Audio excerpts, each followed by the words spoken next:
What's going on, people? We are Tottenham TV here, and we have got some really exciting news to bring to you today.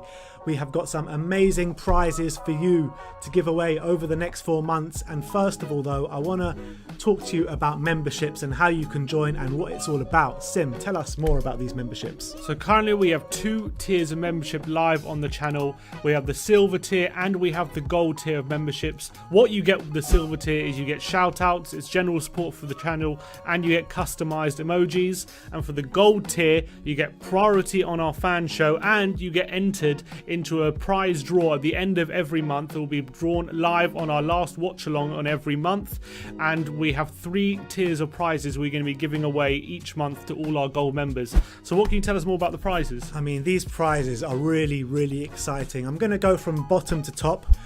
The bottom prize, so that we'll be giving away 3 prizes, like my brother said, every month. The first one will be given away on the Antwerp watch along on the 29th of October. So the number 3 prize will be flags and programs, so you'll get drawn out at random. Number 3, so the first person to get called out will get a flag and a program. The second prize will be a We Are Tottenham TV t-shirt. No, not like this scrabby one that I'm wearing, but we have ordered some really nice new material, new colours. They are really nice, so keep your eye out for that. So the second prize will be a We Are Tottenham TV shirt, and the number 1 prize, Sim, the big boy prize for the next 4 months are signed shirts. So the first month we'll be giving away a signed t-shirt, last year's Tottenham Hotspur shirt by Toby Alderweireld. The next month we'll be giving away a signed shirt from the Champions League year of Ledley King and Graham Roberts. And the last 2 months, this one's really exciting, we have got 2 shirts sponsored by William Hill that is signed by the entire squad, the entire Tottenham Hotspur squad of last year on last year's shirt. So we've got 2 of those to give away for the last 2 months. So keep your eyes peeled for that. You have to be a gold member to be eligible to win these prizes and to be entered into the draw at the end of every month. So to make sure that you're signed up, you need to scroll down to the join button, click join, and become a gold member today. Obviously, you also have priority on the fan cams, on the fan show as well, if you sign up to be a gold member, so you can beat the queues and have your say after. We do a fan show after every single game this season, so keep your eyes peeled for that. And we do fan shows throughout the season reacting to certain topics, so you get priority on that if you're a gold member. So make sure you scroll down and join. Exactly. So I just want to say thank you so much to all of you out there for all the support. To be eligible to win this, all you need to do is scroll down, click join, and join our gold membership. Once again, thank you all for the support, for the continued support for all. I think it's been about 3 or 4 years we've been doing this. Yeah, now. a long time. But we want to give something back. So we're doing surprise draws, and this is on top of the live watch along Harry Kane giveaway that we do for every single game. And all you have to do is be subscribed to win Spurs prizes for that. So we're just giving away prizes left, right, and centre, aren't we? We are indeed. I mean, we love giving back to you. We appreciate all the support you've given us on all over the years. So look, thank you very much. Click join our gold membership, be eligible to win these great prizes. And yeah, thank you very much. Like, subscribe, and comment. And as always, come on you Spurs.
All right, what's going on, people? We are Tottenham TV here, back here for some more unpopular opinions. It's international break, you know what that means, and the unpopular opinions are rolling out.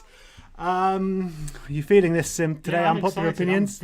I'm very excited. I think we've got some great opinions to go through. Hopefully we get some people involved in the show. You sent in your videos for the very first time, so we're going to be reacting to you giving your unpopular opinions on video. There's also a lot of text unpopular opinions we're going to be reacting to, and maybe as well at the end have some call-ins as well. We'll have to see on that one. But yeah, I'm excited. I want to know people's opinions. I haven't really heard any of them. I know we've got the videos in, but I haven't actually watched them yet. I want to react to them live as we're hearing them. Yeah, so thank you everyone for sending in their unpopular opinions. As always, you guys have smashed it out and sent us so many. So unfortunately, if your unpopular opinion doesn't show on this show, send in another one for the next one and we'll try and get that on. If you want to get one of these lovely t-shirts, you know where to go. The shop is WeAreTottenhamTV.shop. And if we get up to, how many likes shall we say today, and we'll give away a t-shirt? 1,000? Yeah. All right, get to 1,000 likes today and we'll give away a t-shirt to one of you lovely subscribers out there. Once we hit 1,000, we'll ask you a question, and the first one to answer the correct answer will get a t-shirt. But let's get straight into it. Let's start off with the first unpopular opinion. 1 sec. Let's listen to it. Yeah, let's start off with a video. Hi guys, so my unpopular opinion about Tottenham is that Pierre, Emile, Hojbjerg, our new signing, is for me 100% up there in the best midfielders in the Premier League. When I think off the top of my head, there's not many I can think of. For me, Hojbjerg is massively underrated, and for me should be in the conversation to be one of the best midfielders in the Premier League.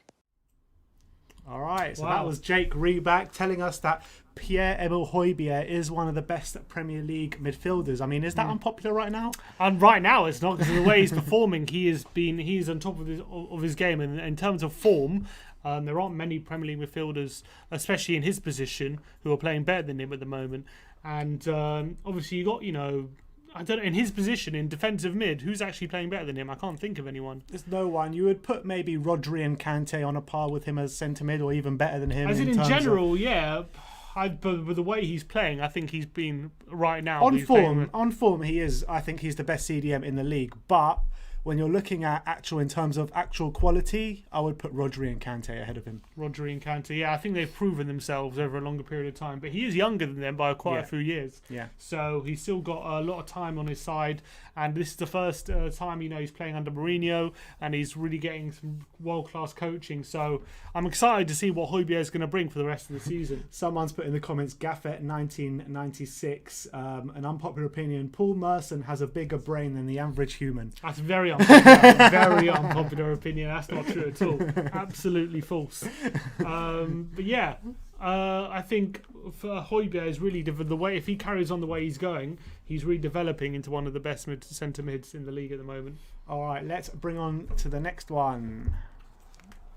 How are we going? Emile THFC says we should buy Sabitzer and drop. What? Lo Celso? Nah, come on. No, what do you mean drop Lo Celso? This guy, what does Lo Celso need to do to earn some more respect around here, honestly?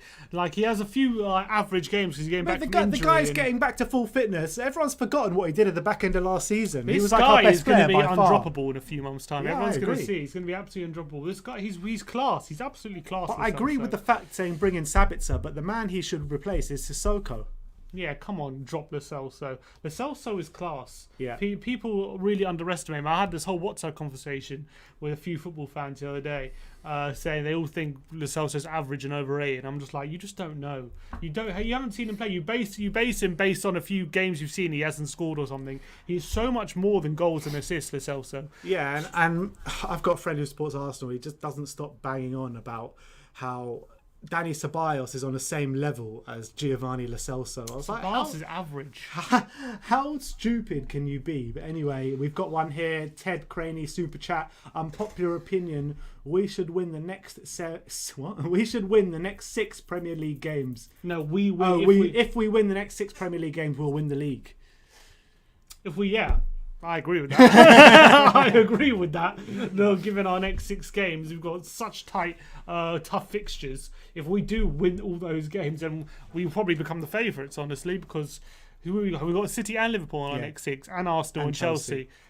And then Palace in between there, who aren't an easy team either. So if we've got such a tough 6 games, I don't disagree with that at the moment. All right, let's get our next unpopular opinion. And it's from Isaiah7348. Kane has a shot at the Ballon d'Or if he keeps up his Europa and Premier League form. Completely agree. I completely agree. I mean, he started so well this season. It's unsustainable. It really is unsustainable. How can you carry on 7 goals and 8 assists in his first 8 games? If he carries on that form over a season, then yeah, he probably is in with a shot for Ballon d'Or.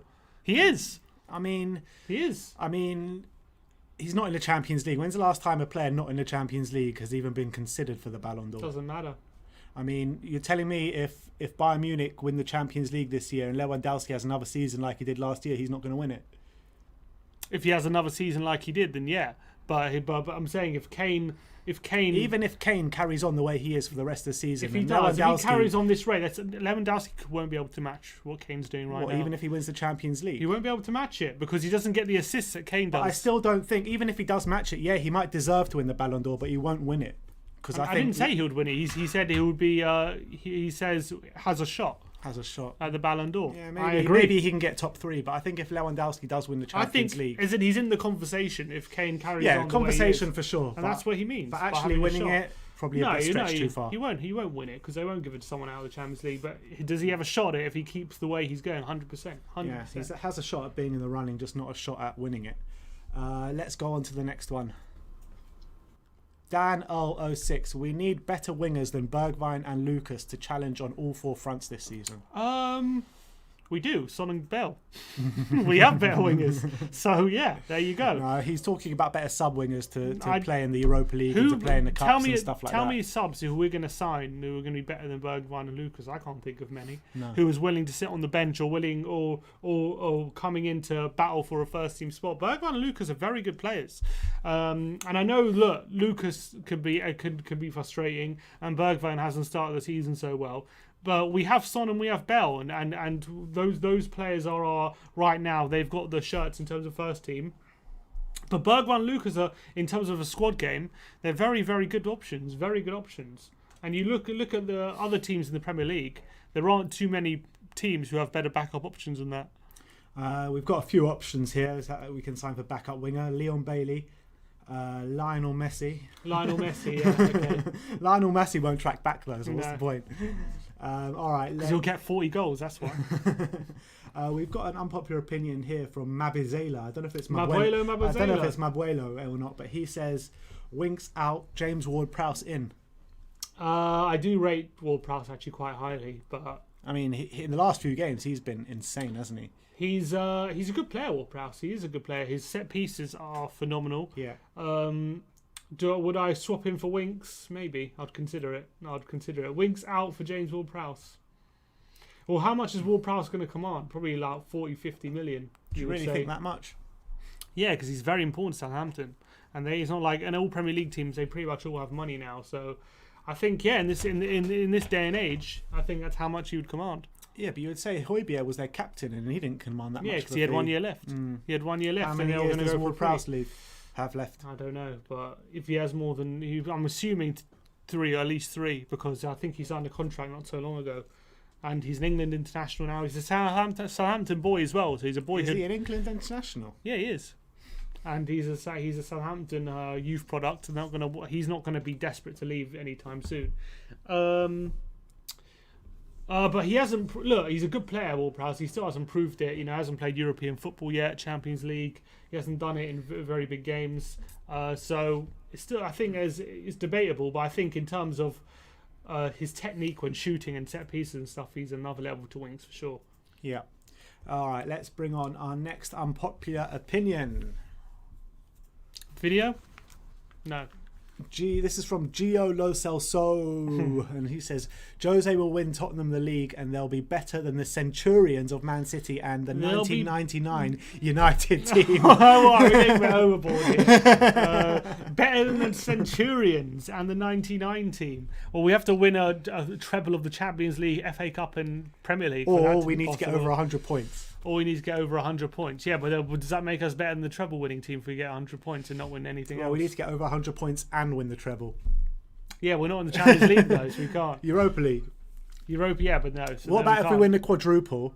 League Cup, FA Cup, Premier League, and Europa League. Is that better than winning the Champions League, Premier League, and FA Cup? Yes, just about. Because that means you got the domestic treble, and you're getting a European trophy on top of that. Basically, you're saying, would you rather win Europa League and League Cup or Champions League? Yeah, Champions I'd rather League. win the Champions League. Actually. So no, it's not. Either way, this team not this season. I tell you what, though. I tell you what. We might not be better teams, but in terms when it comes to Centurions, if Tottenham were to win the league this year, I think that's a better achievement than the Centurions. Even if we don't get 100 points, we might not be a better team, but it's a better achievement.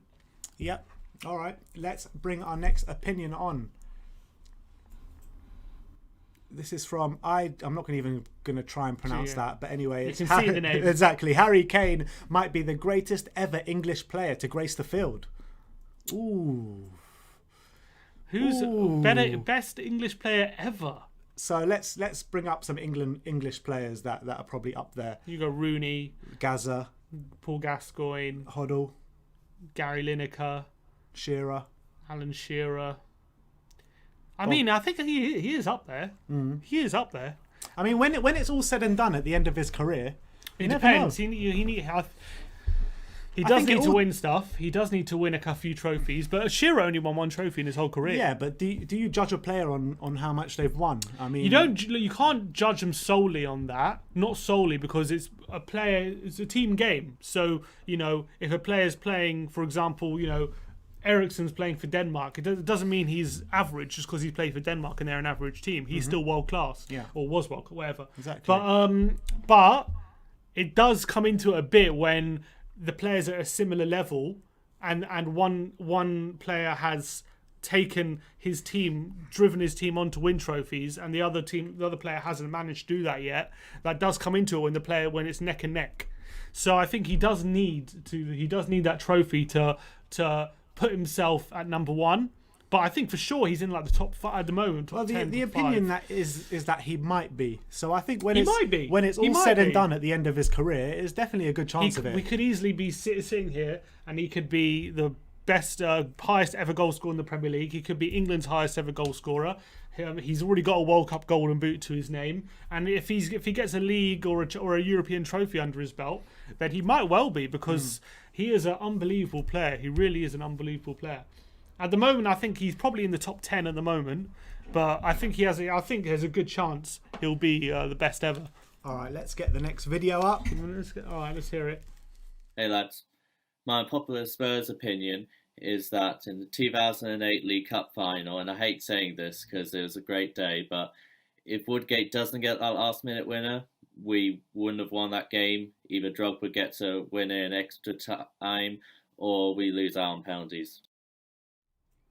Well, if my grandma had wheels, she'd be a bicycle. You know what I mean? Woodgate did score, and we won the cup. I mean, you can say that about any game, literally. Of course you can. I can't understand what he's saying, but I even think in the game it was a very even game. It's not like Chelsea were dominating. I mean, they were through on goal when the ref blew the whistle. That's true. That's true. I'll always love him for that. But I think throughout the game, except for I remember the game very clearly. We were both there, but I remember it very clearly. We were the better team that day.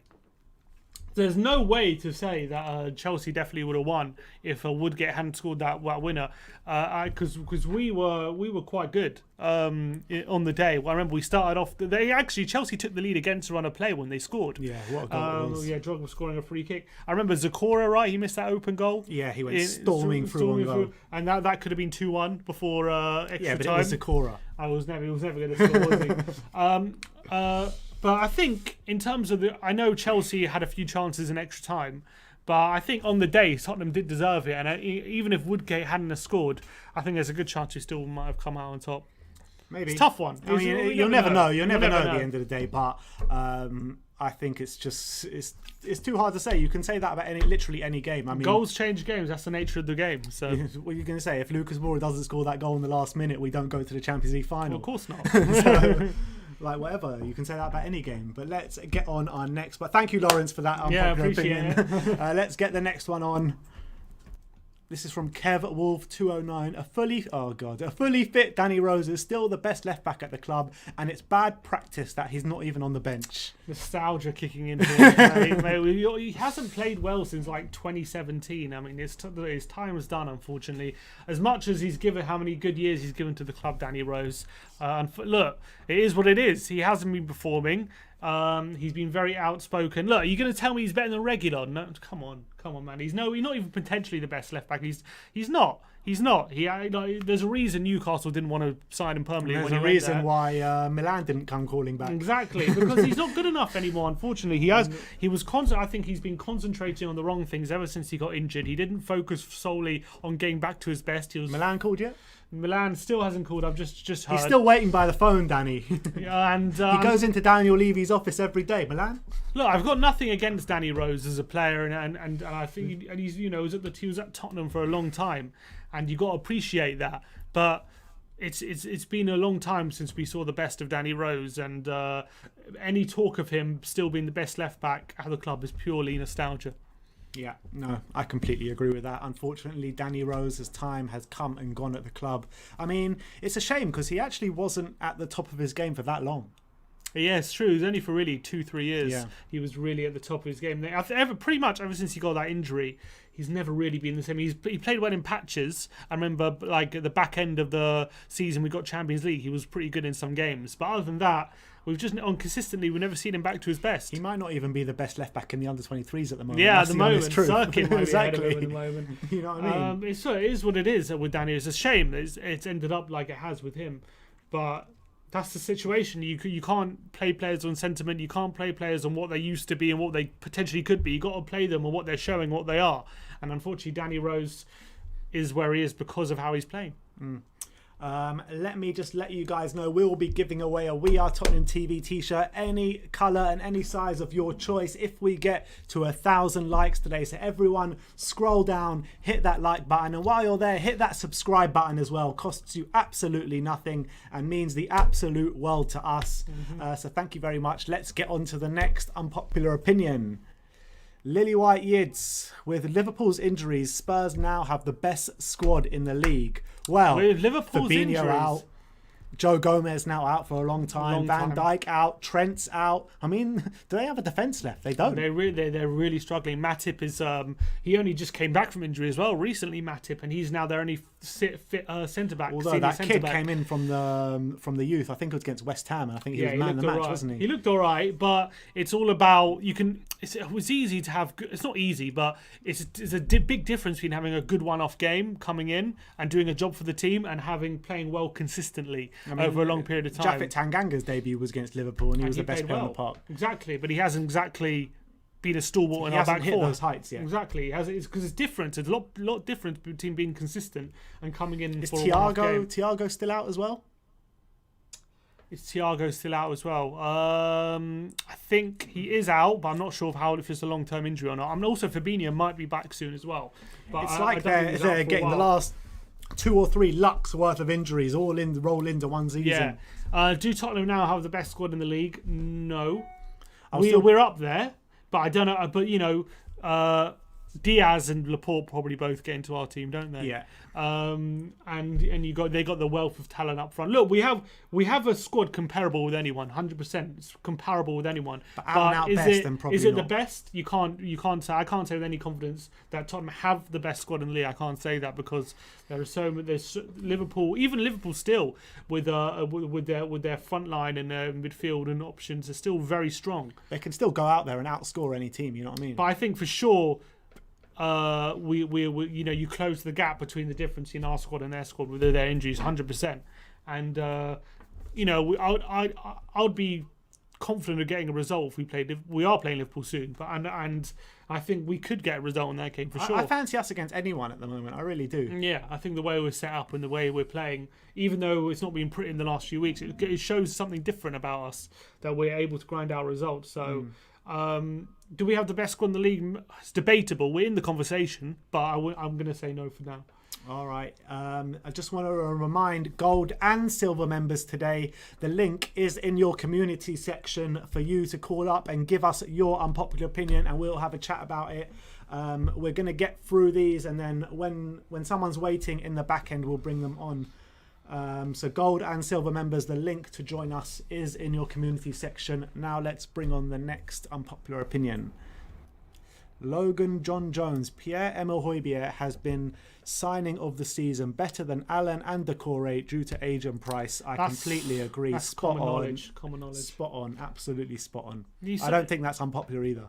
Alan and Decore had a really good debut against us, no doubt about it. And everyone went overboard about them, saying, "Oh, I can't believe Tottenham signed Hojbjerg over Alan. Look how she easily should have signed Alan. He's so good." You know, I've seen Everton fans comment a lot recently, especially over the past 3 games where they've lost 3 games in a row, and they're saying, clearly we can see now why Hojbjerg was our first choice over Alan, because Alan actually hasn't been that good over the past 3 games, and Decore is a solid midfield option.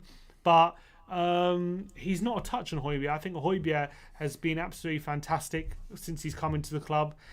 He's really showing his maturity, his adaptability, leadership as well. He's like a captain on the pitch. And Alan and Decore, no doubt, are good players. But for the price we got Hojbjerg, his age and his quality, there's no competition at the moment between those 3. No competition. Sufarani says Dele Alli is an English Kevin De Bruyne. No, I think Harry Kane is the English Kevin De Bruyne. Dele Alli's definitely not to the English Kevin De Bruyne. He's definitely not that. I can confirm for sure. Harry Kane has De Bruyne's boots at the moment. I mean, back on Pierre-Emile Hojbjerg for a second. This guy needs a song now. He needs a chant at Tottenham Hotspur. And I challenge all of you guys out there to make up a Pierre-Emile Hojbjerg chant and send it in to us. And we'll make a video reacting to all the chants. And the winner will pull a poll out, and the winner will win a We Are Tottenham TV t-shirt. How about that? All right, I like that idea. Send your videos to wearetottenhamtv@gmail.com. If they don't go through via email, send it via wetransfer.com. But we'll put all the links on Twitter and social media so you can follow those and how to actually do it. But Pierre-Emile Hojbjerg needs a song right now. Completely agree. Let's move on to the next unpopular opinion. Hi, Ben and Sim from We Are Tottenham TV. I just wanted to get your take on this, really. If we can get good results or even win some of these games like Man City, Chelsea, Arsenal, Liverpool, Leicester, do you think we have a definite shot at their league? I personally do, because if you win them kinds of games or don't drop points, they're the teams you need to not be dropping points to, because they're your challengers. So just wanted to get your take on that, really. Keep up the good work, Ben and Sim, and as always, come you Spurs. Cheers, John. Love that, John. Love that, John. Thank you so much. Not really for an opinion. Well, he said at the beginning it's not really an opinion. Yeah, I didn't hear that bit, sorry. But yeah, I mean, it was similar to the one before. But if we do beat our kind of challengers, then yeah, we do have a shot for the title. No 2 ways about it. 100%. If we come away with City, Chelsea, Liverpool, and we're winning those games, like we're beating United convincingly as already, if we're winning those games, then 100% we're in for a big chance of the title. 100%. I think it's very important not to lose those games, because you don't want them to gain any ground on you. But if we're winning them, that's another kettle of fish. But if you ask me how many points in the next 3 games I think is a decent return, I would say 4. I would say 4. I mean, it's decent, but not great. It's decent. I think that's a decent return. I said it's decent, but not great. It's not great, but it's not like it's definitely it's like not a disaster or anything. It's I think a great return, and a return that will really put us in the conversation at 7 points. I don't think 4 points puts us in the conversation after those games. I think it does because people are dropping points. You can drop points in any game for sure, but they're very tough games, and if we can win one and draw one, then I think that does put us in the conversation. I really do. All right, well, let me know in the comment section below. Does 4 points over the next 3 games put us in the conversation? Let me know in the comment section below.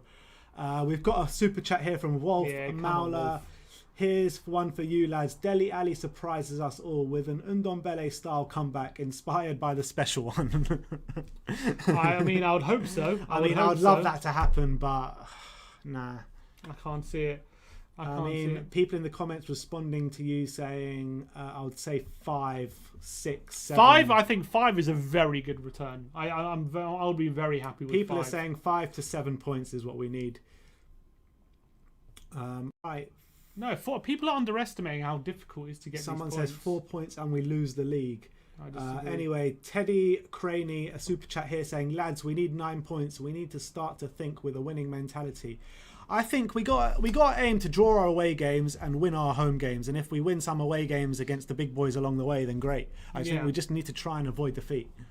Well, there's no home advantage at the moment, is there? Yeah. But look, obviously we want to avoid defeat, and you don't want to lose any of those games. But honestly, if we were to lose one, and get points, get at least and get a win and a draw on the other 2, I think it still keeps us in there. It keeps us near the top. And that's what you need. You need to just stick in there in these tough runs, and then start being more consistent against the smaller teams like we're showing we can be. You know, Spurs, when we have these tough runs, we usually do much better than expected. It's true.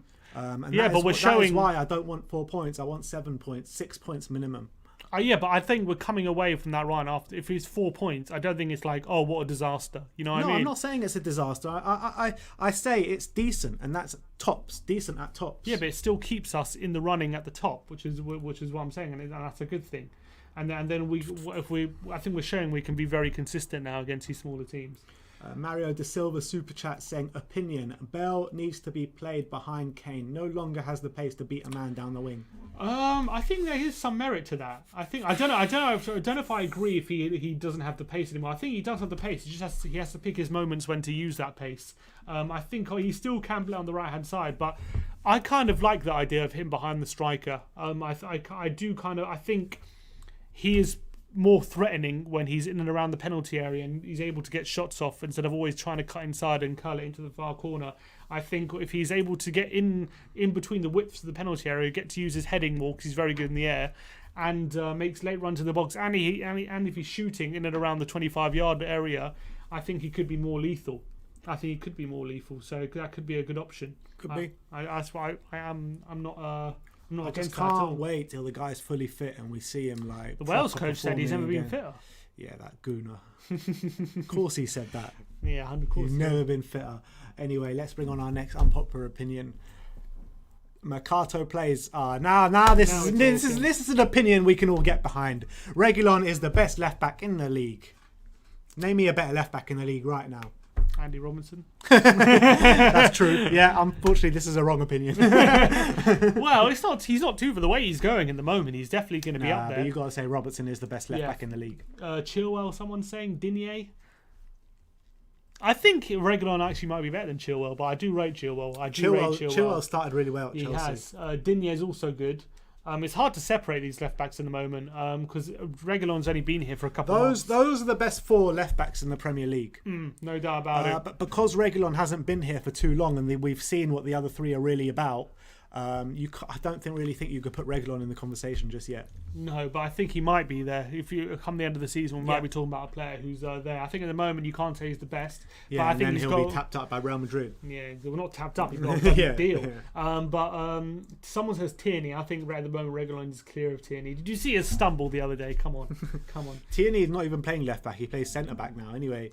I like Tierney. He's a good cross of the ball, but I think he is overrated a bit by Arsenal fans. I think he's good, but he's not. I think Reguilon's better than him. The fraud Mikel Arteta doesn't know how to play his players in the same position. Reguilon. I'm really impressed with Reguilon. His aggression, his pace. He's given us a different option down the left, and with that, I think he's more crucial than we thought he was at the beginning of the season.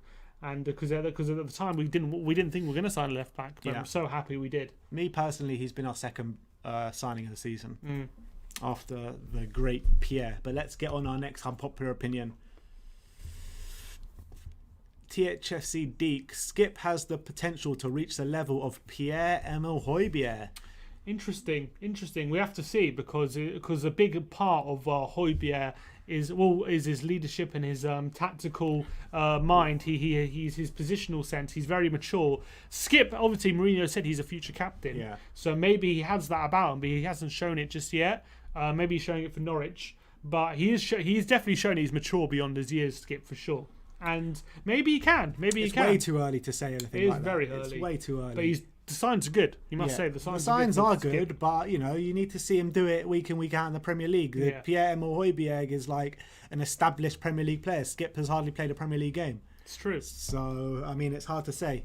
So does he have potential? Maybe I can't agree with that just he might yet. have potential. He might do. Yeah, he's showing for Norwich. We just don't know. Yeah, we just don't know. We don't know. All right, let's bring on our next one. THFC Ruben. Tanguy Ndombele has the potential to be much, much better than Moussa Dembele. I agree with this one. I also agree. I think as the only thing Moussa Dembele has over Tanguy is his strength at the moment. That's the only thing. Yeah. Because although I think Tanguy is a better dribbler, a better passer, better shooter, I think all those things are in Tonguy's favour. I think he's got more skills as well than Moussa, and Moussa had skills, and this guy I think has even more skills. But the strength Moussa Dembele had to hold off these players and just never lose the ball. At the moment, that's what separates them. As soon as Tanguy gets any even 70% of the strength Moussa has, he's a far better player than him. Yeah, I completely agree. Also, actually, I'll let me qualify that as well. Moussa Dembele was another level at the moment off the ball as well. He made a lot more tackles than Tanguy did, but I think Tanguy is improving a lot. Yeah, I think, a lot. Yeah. In that field, and I think he's getting there. And at the end, once we get to a few months down the line, we might be saying he's better. But quality's on the ball. There's clear night and day between the two. For sure. I hope Tonguy's probably done more through balls already for Tottenham than Moussa Dembele ever did. And they're not just attempted through balls. These are really good, accurate and you're talking about take-ons as well. Dembele was great at take-ons, and as well he can shove off 3-4 players around him, but Tanguy can do exactly the same. Exactly, and the difference between that is Tanguy would get past 3 or 4 players and then play a through ball. Yeah, exactly. Moussa would get past 3 or 4 players and play it out wide or play it backwards and lose momentum. Tanguy, in that sense, is a lot more dangerous on the ball. Yeah. All right, let's bring on our next one. It's a video. What's up, gents? My unpopular opinion about Spurs this season is that Eric Dyer will not only become Tottenham's best centre-back, but also England's best centre-back going forward. All right. Wow. Thank you very much, Shirav. Eric Dyer will be, by the end of the season, Tottenham and England's best centre-back. I think there's more chance of him being England's best centre-back than Tottenham's best centre-back in a weird way. Well, seeing as Gomez is out. Yeah, Gomez is out. Maguire. They're saying Gomez is probably going to make the Euros anyway. Are they saying that? Well, he's saying he's going to be out for a big part of the season, so we'll have to wait and see on that one. Dyer, look, he's played well past few games. He's definitely improving. Him and Toby are creating a good partnership. Could he be our best centre back? But there's potential because the difference between him and Toby at the moment, first of all, positionally, Toby's better, and I think on the ball, Toby's a bit better as well with his long range passing. But I think Dyer is faster. I think he's better in the air than Toby. He's faster, just he's not fast. He's faster than Toby, yeah. I think he's faster than people give him credit for, actually, Eric Dyer. He's stronger. He's better in the air. And always susceptible to a mistake. That's also true. That's also true. But I think if he grows on the ball, which I think he is doing, makes less mistakes, which I think he's starting to do, then I think he could be better than Toby. But Toby, I think, in terms of his positional sense, is on another level at the moment to Eric Dyer, unfortunately. Where do you match him up against Connor Cody? Connor Cody? Who, Eric Dyer? English centre-back, yeah. I think they're on a similar level. I think they're on a very similar level. I rate Connor Cody. He's always been quite good for Wolves. He's always played in the back three, which I always feel like you're more covered in a back three, and you're less likely to be caught out making mistakes. So I think it's easier to play in a back three as a centre back than it is in a back two. But you got to say he's played very well. And I like the look of him for England as well, Connor Cody. Yeah, but last couple of games he's played, he looks really good. He does. But I actually think he could be England's best centre back, Connor Cody. I think in a back four, I wouldn't want. I wouldn't say he's going to be exposed, but I don't think he'll be as effective as he is right now for Wolves. I think right now playing in a back three suits him. I think he is a good player, but I think him and Dyer are on quite a similar level.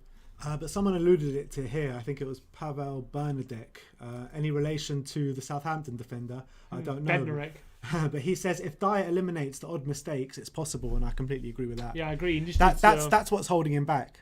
Yeah, he needs to keep his concentration for sure. I think he's starting to do that past few games. To be honest, this season, apart, he had that handball against Newcastle which screwed him over. But other than that, he's been pretty solid. He has been pretty solid. Was he playing when we played West Ham? He wasn't, was he? It was Toby and Sanchez. Yeah, I think it was Sanchez. Toby and Sanchez. So I think all the games where Dyer's played, we've looked pretty good at the back so far. So I think he is starting to come along this season. But you Mourinho just know with really Dyer, likes him for a reason. You know what I mean? Yeah, you just know with Dyer though. You just never that confident with him, are you? You just know when you see him in the back foot, you just like he could. There's always a mistake there. Yeah. But I think he is starting to cut it out, so I think it's good at the moment. All right, Elite Hamad 99 says where to buy the merch. You can buy the merch on WeAreTottenhamTV.shop. We'll put that in the live chat and the description. It's in the description now. It's there in the description. It? Yeah, I can see it. Oh yeah, it is there. All right, so it's in the description below. So yeah, you can go and get your merch. Thank you so much. The green top is my favourite top as well. So yeah, get your hands on one. We're sending them out every day. So thank you everyone who's purchased one so far. But let's bring on the next unpopular opinion. Ariane, here we go. THFC Ariane. Joe Hart is better than Kepa. Joe Hart is better than Kepa. At both goalkeeper and manager. I think Joe Hart has probably made less mistakes in his past 3 years than Kepa made this season, probably. Yeah. Kepa makes so many mistakes. It's ridiculous. I mean, isn't he Chelsea's like fourth choice keeper under Peter Cech now? Yeah, literally. Peter Cech's ahead of him at the moment, which is poor guy Kepa. I feel sorry for him because they signed him for such big money, but he just hasn't been up to it. He's made so many mistakes. I think that Joe Hart better than him? They're probably comparable at the moment. Oh, it looks so the England lineup has been announced for tonight. Yeah, just looking at it. No Kane, which is good. No Dyer as well, both on the bench. But Winks plays. Winks starts. Let Winks get some minutes, but Grealish starting. Yeah. Sancho, Calvert-Lewin, Mount, Mings, Maguire, Keane, Saka, James and Pope. Pope in goal, yeah. Pope's English best keeper. You think so? Pope? In my opinion, yeah. Better than Henderson? It's hard to say because Henderson's not playing. I know, but he's played very well for Sheffield United the last season. And whenever he's played for United this season, he's looked pretty good. Yeah.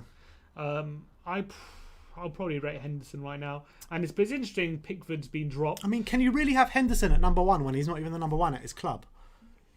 If he's the best keeper, he's the best keeper. That's it. That's how I see it. Let's bring on the next unpopular opinion. THFC Deke again. Pierre Emile Hojbjerg over any other DM in the league. I mean, we commented on it before. If you offered a swap, would you swap him for anyone right Probably now? Not, no. I probably wouldn't either. Look at the guy. He's standing right behind us, man. He's just too good. Pierre, he's too good. Pierre is the GOAT. We all know that. And the difference in him and say like Rodri or Kante is I think he's better on the ball than Kante, and I think he's better off the ball than Rodri. I think he's actually more mobile and he gets around the pitch more. Rodri is very good positionally, but I think he can be overrun a bit, Rodri. So I'm not saying he's better than both their players, but I think he has better attributes than both of them in my opinion. All right. We don't have any... we don't have a lot of opinion. Cheetah Xenox. Oh, welcome to gold, my friend. Welcome to gold. Fabinho, I agree. Fabinho's better than Hojbjerg. I do agree with that right now. It's true. We've only got a couple of opinions to talk about left, so all you gold members out there, all you silver members out there, if you want to give us an unpopular opinion, use the link in the community section and call us in and take part of the show. If no gold or silver members do call in, we're going to be opening up to all of you, and we'll be putting the link in the comment section, in the live comment section, so keep your eye on that if you want to give an unpopular opinion. But let's go to the last few. Is it a video? No, it's not a video. Charlie THFC, Oliver Skip is already levels above Harry Winks. He's not 100%, levels. 100%. No, I disagree. Look, Skip's showing good stuff. He's not levels above Winks at the moment. I think people have this agenda about. I've said this before. People have actually. I think I said in the player ratings, which we didn't put up because of sound issues. Winks has. People have an agenda against Harry Winks. People don't see the good stuff he is. I'm not saying he's the best midfielder in the Premier League or that he's world class or anything, but he does do good things and he has got his strengths and people don't see it and people dismiss him very easily. And I actually think he's a good player. Harry Winks, and I think he's underrated by a lot of our fan base. And every time he plays and we lose, he gets scapegoated big time, in my opinion, big time. Even if he plays and we win. Yeah, for sure. But I remember he played, what was it, our last Europa League game, was it Ludogorets? I thought he was played really, really well. And He did in the first half. And I still saw people in the comments saying, what, you're saying Winks played well? He was rubbish, he was terrible, he didn't do anything. He did, he had a shocker second half. He didn't have a shocker Yes, second, he no, he did. didn't. He was rubbish He second didn't have a half. shocker. You're saying he's rubbish, had a shocker. That's not true. He was in the second half. In the first half, he was brilliant. In the second half, No. He was rubbish. not as good in the second half than in the first half. Doesn't mean he had a shocker. He wasn't playing well. No, I disagree. Winks played really well that game. He didn't get the credit he deserves, in my opinion, and he rarely does. He rarely does because people always look at the assists or the goals or they never look at the guy who does the assist to the assist, which is what Harry Winks is very good at. And people always see when if he does that pass into the forward players and the forward players screw it up.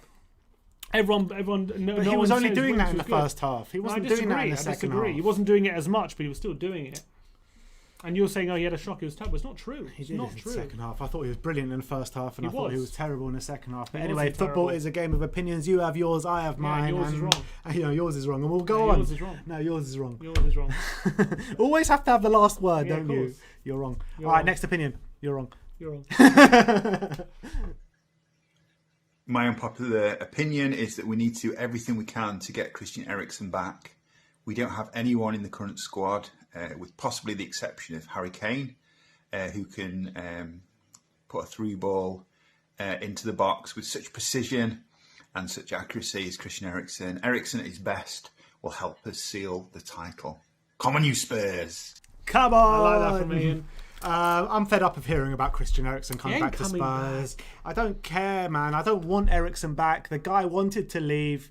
He thought he can go on to win stuff at another club. He was dying to go to Real Madrid. Ended up at Inter Milan. It's come out and bite him in the arse, and I don't want him back. Simple as that.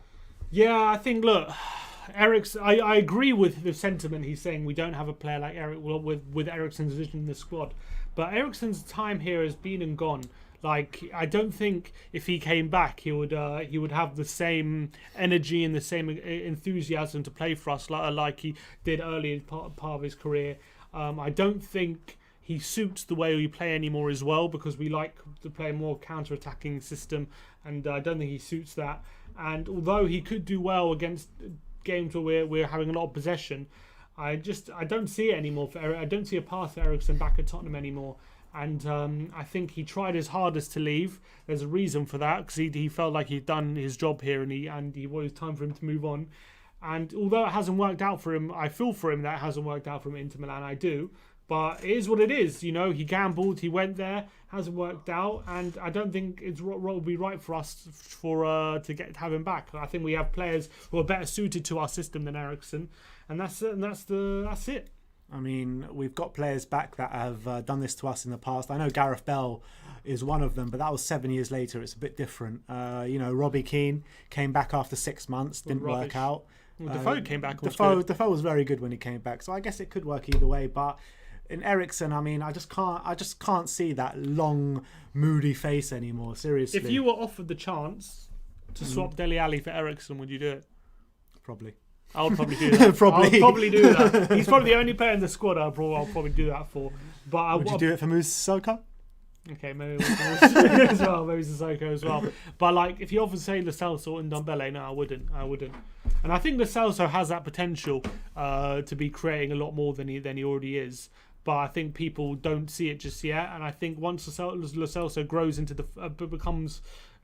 gets back into the first team like he was at the end of last season, I think we'll see more of him creating. All right, here's one from Super Chat from Cheetah. I don't know how to Cheetah pronounce that. Xenox, maybe? Maybe. I don't know. Son is better than Aubameyang. Yeah, I think at the moment you On got to current say so. form, Sure. it's there's no argument about that. No At all. argument. At no all. argument. Look, Aubameyang's been terrible. At the end of the day, Aubameyang has got the 350 grand contract curse. You know what I mean? He signed that contract. He's down tools.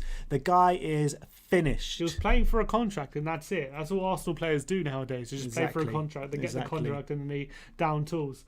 But look, I don't think Arteta's playing the right system for Aubameyang. I think he got away with it last season in some important games, but I think over the long period of the season, it's not going to work. I don't think. Yeah, but it's not even happening on like one-offs for them. They've been terrible for every game except for maybe United and Fulham this season. Yeah. Apparently only one team's been worse attacking wise than Arsenal, and that's Newcastle. Harry Maguire has had more shots on goal than Pierre Aubameyang this year. It's terrible. Terrible. I don't Harry know what's going on. Maguire. Yeah, shocking. Absolutely shocking. And Arteta's got to sort that out. I mean, I hope he doesn't. I hope he doesn't sort that out. Arteta's a fraud. Keep him in the job for as long as possible. Keep Ollie in the job for as long as possible. And happy days. Arteta has lost a third of his games as manager of Arsenal. Oh. A third. Anyway, let's stop talking about Arsenal because there's no need for that anymore. Let's get a guest on. We've got Ariane waiting. Let's get Ariane. He's already on. given an opinion, Ariane.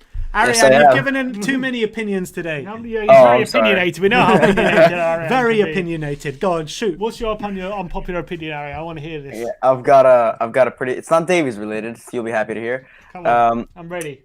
I think that Jose Mourinho is a better manager than Sir Alex Ferguson was, and I've been saying that before he joined Tottenham, and I believe that because you see how Jose Mourinho gets treated at his clubs, especially when he gets sacked. You saw he got sacked at Chelsea, for example, and at Man United.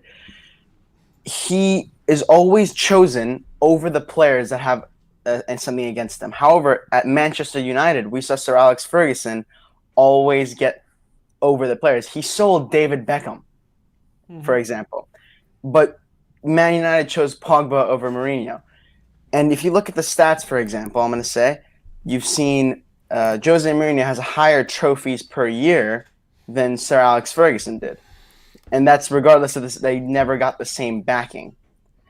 Now, this isn't an opinion that I'm like super on, but for a while, I've started to slowly look, and I was like, you know what?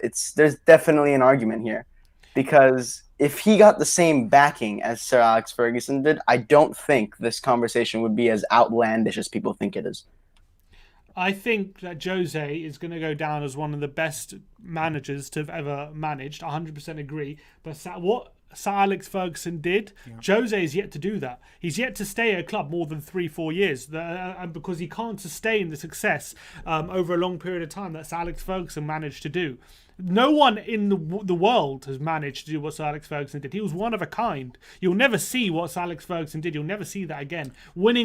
Continually winning over a long period of time like he did. Year after year, competing at the top of the table. Never having a bad year. He never had a year like Jose had in his third season at Chelsea, where he's 15th after half the season gone. He never had a year like he did at Man United. I think he had maybe sixth. 2 or 3 years when he went trophyless. Never in the battle out of the top 4. No, never out of the top 4. No. And even those years, he finished 3rd, he finished 4th. He would get to cup final and lose it maybe. I agree that maybe Sir Alex Ferguson was allowed a bad year where maybe Jose wasn't. It was a different game then, though. It was a bit of a different game, but I like Sir Alex Ferguson was completely one of a kind. But I think in terms of being an actual manager, tactically, there's an argument that Jose might have been a better tactical manager than Sir Alex Ferguson. How many trophies did Sir Alex win, and how many trophies has Mourinho won so far? Have you got the stats to back up your unpopular opinion, Ariane? Oh wait, hold on. I had this somewhere. Let me go ahead and find it for you. Let's see, Sir Alex Ferguson. I think he's got it up. One sec. Okay. Trophies here. How many trophies did he win? Bloody hell, we won a lot. I mean, this guy won the Scottish Premier League 3 times with Aberdeen. He won the Champions League with Aberdeen, the European Cup, which was back then. No, he didn't. He did, European Cup. Oh, Cup Winners' Cup Cup. Winners' and Cup, European yeah. Super Cup. Yeah. Yeah, but European isn't the cup. Wasn't that the European Cup Winners' Cup? Wasn't No. that back then the Champions League? No. What was that then? It's a competition that's not going anymore. It was just for the cup winners. What was the Champions League called back then? The European Cup. Okay, fine. One sec. But either way, I personally think Sir Alex Ferguson probably the best manager to grace the Premier League ever, in my opinion. Probably graced the game. Yeah, maybe even to grace the game. 38 trophies for Fergie. Under Pochettino.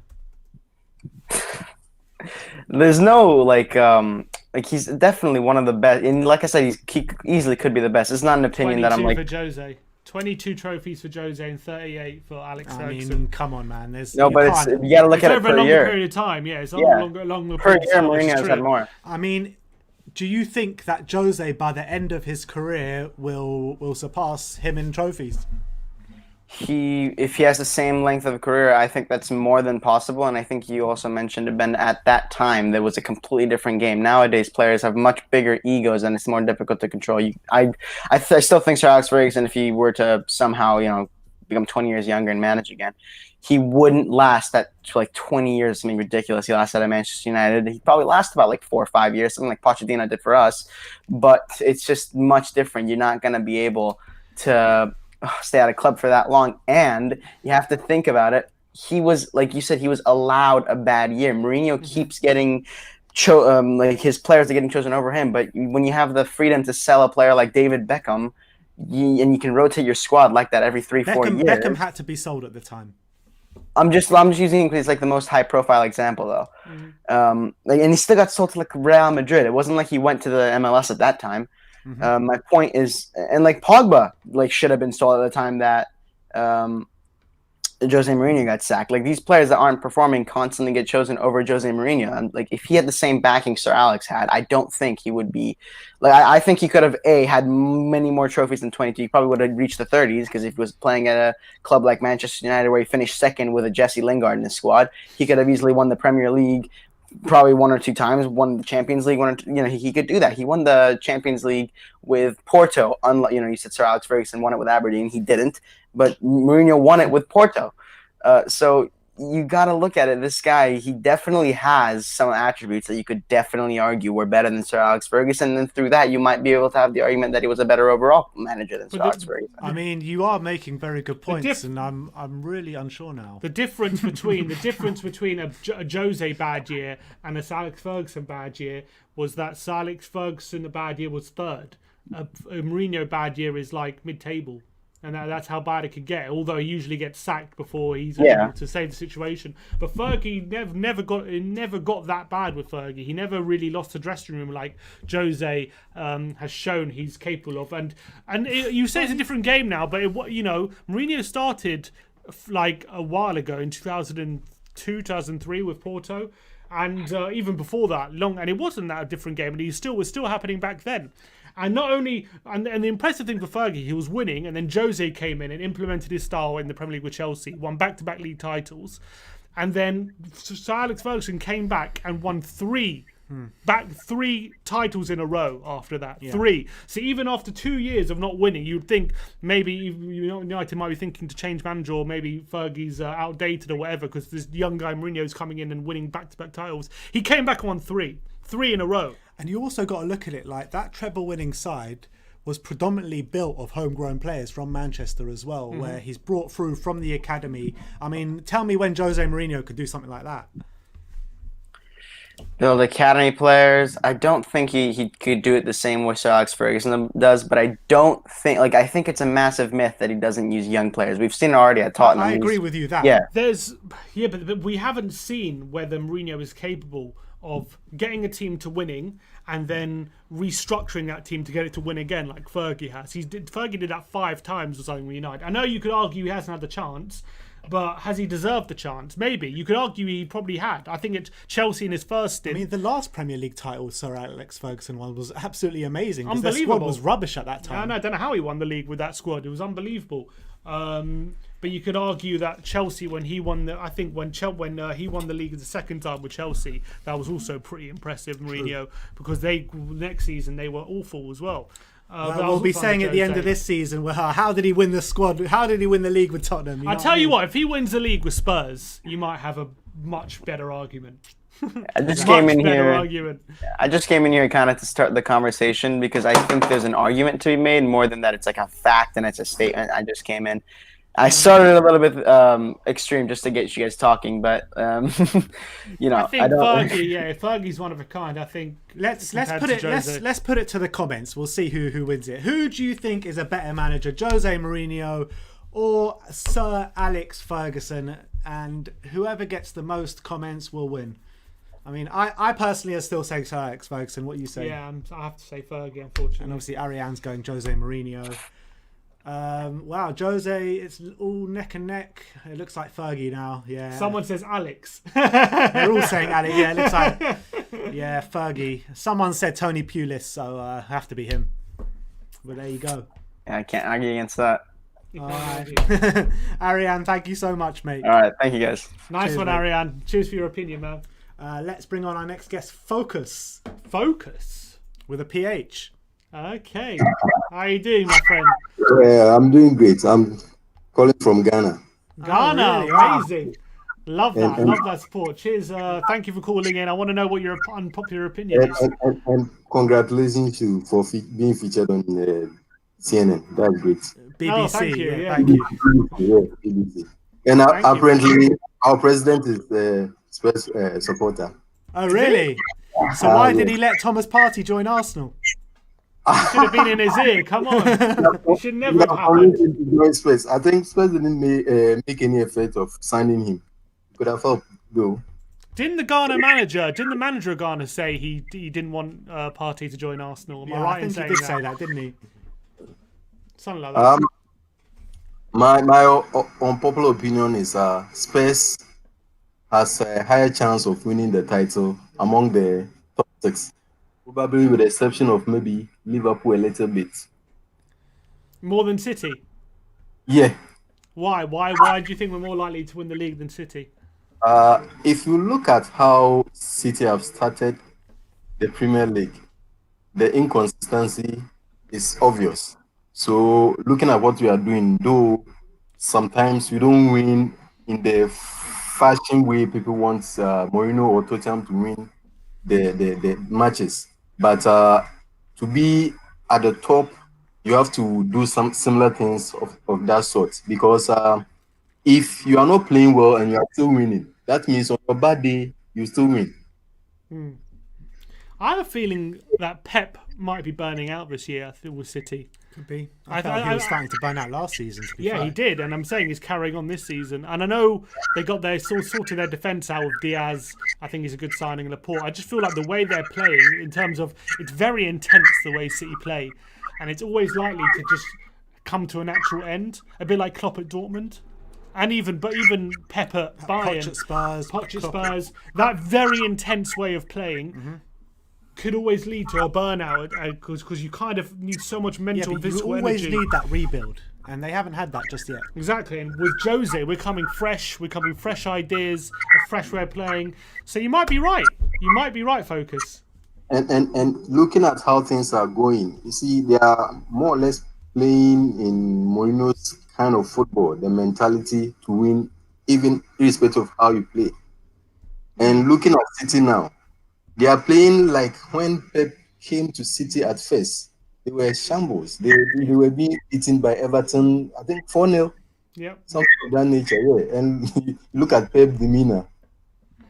Do you think City will improve once like Laporte and Diaz get the backbone proper sorted in at City? They might improve, but looking at what has gone for the previous season, Pep has tried as much as possible to intensify their defense. He has spent a lot of money there, and it's still almost the same thing. It's not almost solving nothing. Yeah. So looking at that, he has invested a lot there, but still it's the same problem. I agree. He has a bit of a problem. I agree with you, Focus. And I think at the moment, in terms of actual ability in the squad, you've got to say City probably have better players. But I feel like the managers could be the difference. The managers could be the difference. Though they are playing well, but you see, there are some Something holding them back, I don't know, but they are not playing as they used to be when they were the winners. Something is actually wrong. They are not playing as they are supposed to. I think if we go out there and beat them next weekend, then I think we're all going to be agreeing with you. That's for sure. You think we'll win? You think we're going to win next Saturday? Well, I'm very confident. Very confident. All right, Focus. All right, Focus. Thank you so much for coming on. It was a pleasure speaking to you, mate. Thank you too. Come on. Good to see you. Come on. All the way from Ghana. Absolutely love that. We've got, that was a great guest. We got Charlie next. Charlie. Hello? Yes, Charlie. All right, mate. I'm good, Charlie? Thank you. How are you guys? Yeah, good. Very good, mate. Just trying to get through this international break. Yeah, man. Tell me about it. Yeah. I don't like international breaks. I know, just hoping people don't get injured. At least Kane and Dyer aren't playing today. So, yeah, exactly. They're being rested. No Bale for Wales. And no Bale for Wales. There you go. Come on. Yeah, good for Winks to get some minutes as well. I think he hasn't got a lot of playing time as well. So give him some fitness as well to improve. And so of course I gave my unpopular opinion on Twitter earlier on about Skip. I think a lot of people disagreed with me on that one. So which one was your unpopular opinion? The one that I said I think Skip's levels above Winks at the moment. Oh, yeah. That was you, okay. Yeah. I'm not so sure at the moment we can confirm there was Skip's levels above Winks at the moment, but I think it's early days, man. It's early days. The signs are good though. I think he's having a great time at Norwich at the moment, and whenever he's played for Spurs, although he hasn't dominated the game, he's kind of showed maturity. There was that game against Norwich in the Cup where he was really good. I thought that was his best game. He was brilliant in that game, but then he wasn't that good the game after at Burnley. I think it was. Everyone was bad that day, let's be honest. Yeah, I remember that. We had just that massive injury crisis, didn't we? So yeah. I mean, I've got another unpopular opinion. I was going to say, I was going to say as well. I was going to say when they're all fully fit, Hojbjerg, Ndombele, Lo Celso, I think there's no better midfield three in the league when they're at their fittest. In the league. Yeah, I can't think of many better. Like Gundogan, De Bruyne. Maybe. I forgot about them. Fabinho, Wijnaldum, Henderson. Thiago. Yeah. Or Thiago. Oh yeah, Thiago. I forgot about him. Yeah, he's good. All right, so that's two midfields. I think is probably better. Yeah. I think Hojbjerg, Lo Celso, and Ndombele has the potential to be the best. I agree with that, but at the moment, I can't say they're above De Bruyne, Rodri, Gundogan, and Thiago, Henderson, and Fabinho. At the end of the day, we've never seen all of these players in the same lineup together, so it's hard to say that they work together. We saw Ndombele and Lo Celso once, I think. Once we saw Bridge, it, and it was a complete horror show. Yeah, because we had no DM in that game. We had, I think, Winks playing DM in that game. So I think once Ndombele and Lo Celso are fully fit, and they're able to play what they're able to meet Mourinho's demands, I think they have the quality on the ball, if they're putting in the effort off the ball, to be the best. I really believe that, and I think Charlie's right. But at the moment, I can't say that because it's just not proven. Yeah, that's another thing as well. I remember I got a comment on one of my things saying that it doesn't work. Simply, the person was saying because of like the balance and stuff.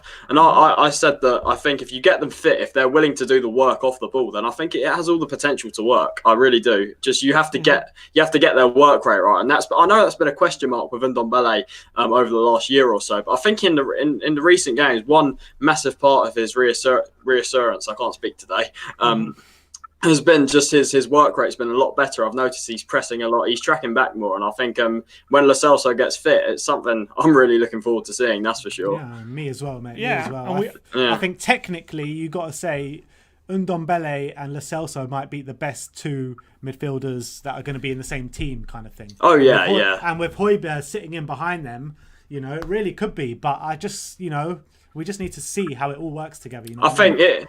Yeah, go on, Charlie. Yeah, here's one I think we can all agree on. Ndombele's better than Partey, miles ahead. That's something we can all agree on. Yeah. Where was that party time last week? Where was that? Exactly. Where was? Going off half time. Arsenal's parties have been put on hold now. Not only is he injured, but they're losing every game now. Oh, is he injured? Oh. He got injured at half time, didn't he? But I don't know if he's injured long term. Oh, I don't know that.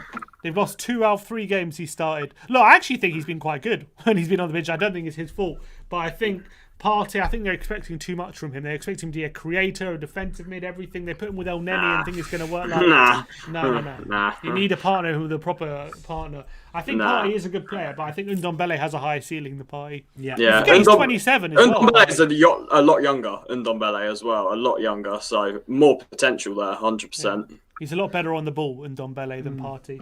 But Yeah. Partey's 27, and Rodri was keeping him out of the team when they were both at Atletico. And I'm not saying Rodri is a bad player, but it just goes to show that they think they're getting this world-class centre mid who's going to be the best in the league. But I think he's very good, but I think they went a bit overboard. It's always Arsenal fans overhyping everything. They celebrate early. It comes back to bite them every time. Let's be honest. I mean, they called Pepe the best player in the league when he dribbled it past Van Dijk. You know what I mean? Now he can't even get into their team. Oh God! Oh, yeah, they'll never learn. That's the problem. Yeah. They'll never learn. No, I completely agree. All right, Charlie. Yeah, good to be on. Thank you. Thank you, guys. Thanks for coming on, mate. Yeah. Thank you. Nice one, man. We've got a few people waiting in the back end. Hyper, Hamad, and Royce. We won't be able to get you on unless you turn your camera on. All three of them have cameras off. All three of them. So turn your camera on and we can try get you on. Let's go to Fabian Riley. Fabian, how you doing, Fabian? Hey guys. How are you? Good to be back. Good to have you back. Fine, thank you. Have you got an unpopular opinion for us? Back to that. No, I want to talk about Arsenal for a bit. Okay, go on. Then I talk about Partey. I can remember when Partey just signed and on the Ian Wright show, they must say Partey was best signing because him have him look one glory against Man U and see them injured for 4 weeks and look for full warrior, full machine, Hojbjerg come in. Him did injure after the Chelsea game, but that a 1 day injury come back way fast, full machine. Because I always gotta argue with my side, I always gotta take my player's opinion. And them hype up Partey the best signing in the summer window, and him have him one good performance versus Man U. See them injured for 4 weeks, and the reason why Mafia create for Arsenal don't really have nobody fair create for them at the moment. Completely agree. They have a big creativity problem at Arsenal, and no one's. People are starting to talk about it now, but Arsenal are at the moment. They look like they're in trouble. They look like a sinking ship. They're in big trouble. I was watching the match versus Aston Villa, and the Saka own goal, that was crucial build-up play to that goal. If you guys see it, it was brilliant build-up play. Them legit cut Arsenal backline open for that. Yeah, that was shocking. Brilliant. I did love it. It's really shocking, but I agree. I think Hojbjerg has been better than Partey this season. By far, there's two worlds apart from those two, in my opinion.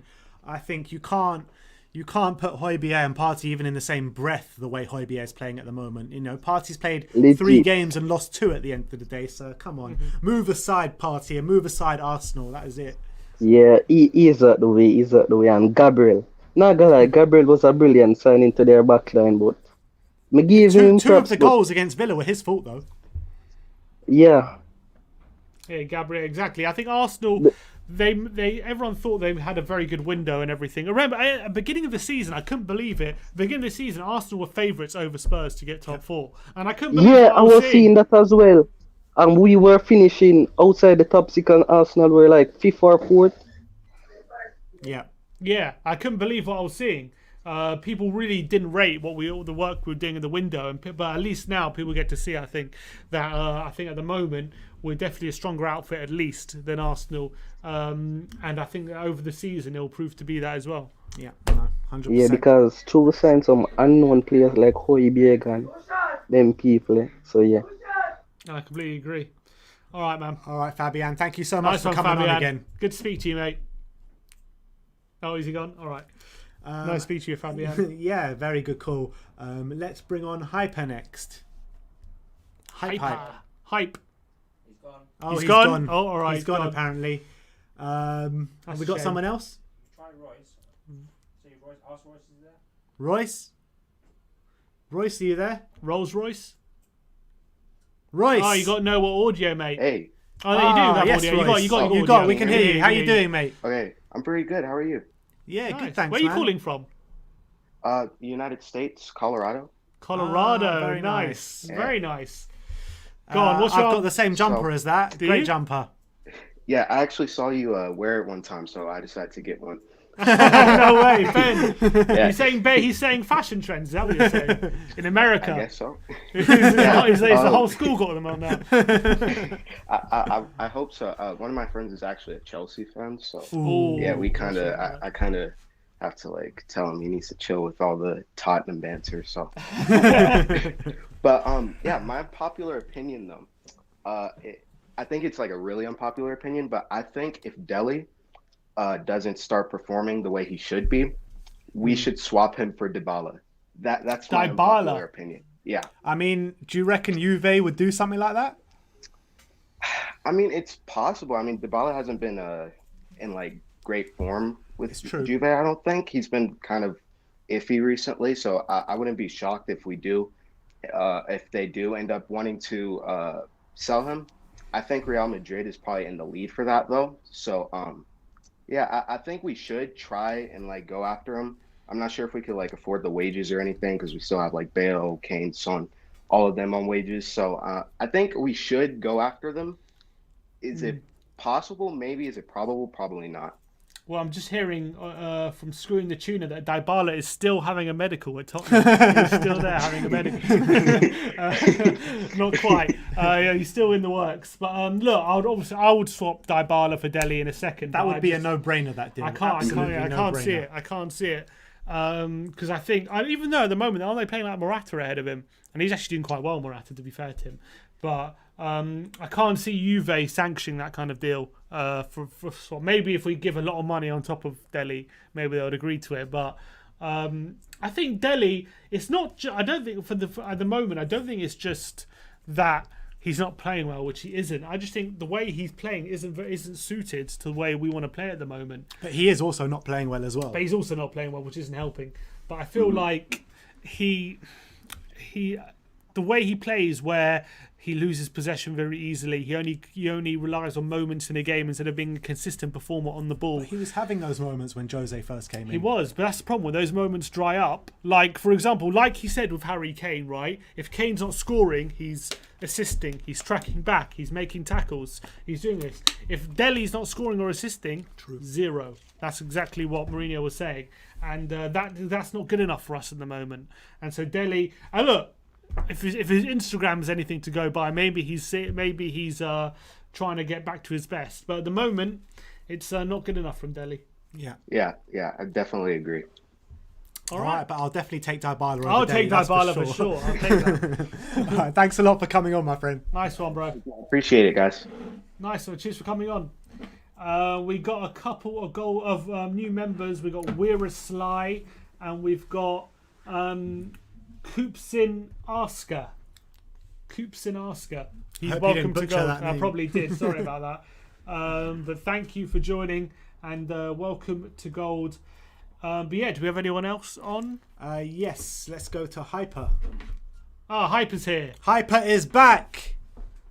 Come on, hey he's guys. on the hype things. He's on the hype. How's it going, my friend? Are you on the hype? Yeah, thank you for having me first of all, and I am from Mexico, and sorry for my English, but thank you for having me. Your English seems pretty good to me.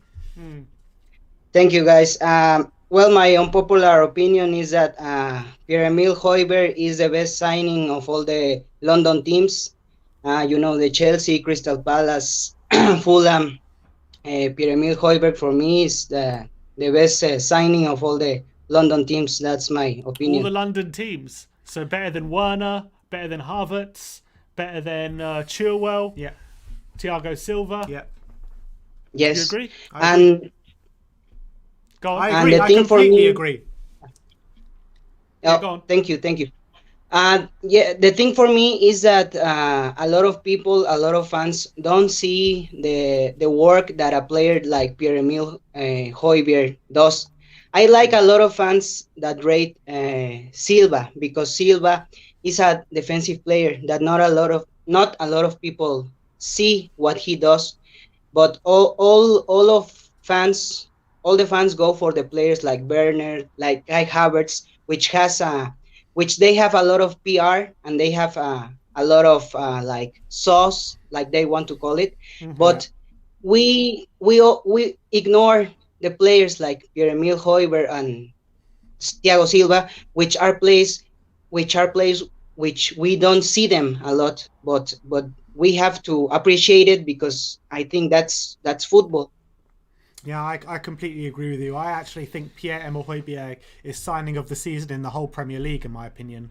The way he's playing at the moment, I don't think you can say that any new signing is playing at a similar level. I think the only one that you can maybe compare it to is Thiago Silva. Yeah, I agree. Yes. And you got to say, the amount of recognition he's getting, first of all, on this stream, and usually after every game we do, the fan cam shows that people are starting to notice. How long have you been a Spurs fan for, Hype? Well, I am a Jose fan. I always been a Jose You're one fan. of those. One of those, okay. I've been a Jose fan since 2009, so I've been a Jose fan for 11 years since he first got to Inter in that period. So I've been a fan for 11 years, and I follow him everywhere he goes. But I always support my local. I am from Mexico, and I support my local team, which is Pumas.